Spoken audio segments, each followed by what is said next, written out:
Avec la crue et maintenant la décrue du Cher qui s'intensifie, les milieux aquatiques en sont tout bouleversés.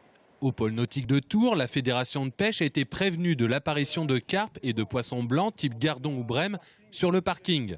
Sur place, la poche d'eau n'est pas créée, des poissons se sont bien isolés mais peuvent retrouver le Cher. Je vais venir 2-3 fois dans la journée et puis si on constate que des poissons sont vraiment en danger et en quantité, on déploiera les moyens nécessaires, à savoir filets, épuisettes. On fera appel au personnel de la fédération et peut-être à quelques bénévoles pour nous aider dans cette tâche qui est physique.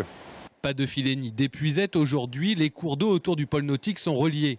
Le débit est encore assez important, 600 mètres cubes secondes, sauf que ce débit va maintenant baisser et l'eau pourrait stagner d'un côté de la digue. Là, les poissons pourraient être probablement bloqués entre la digue et le filet qui est à gauche. Effectivement, ça pourrait créer des poches où les poissons sont bloqués à l'intérieur.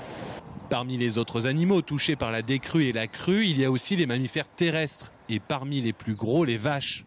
Dans le département, une vingtaine de bovins ont été comptabilisés comme morts sous les eaux. Ils seront les plus difficiles à acheminer vers l'équarrissage. En fait, la grande difficulté, ça va être de pouvoir acheminer ces cadavres jusqu'à une route pour qu'ils puissent être enlevés.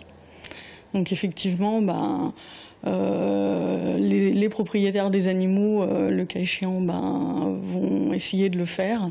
Toutes les mairies concernées par les crues en Indre-et-Loire ont reçu les consignes pour mener les animaux morts à l'équarrissage.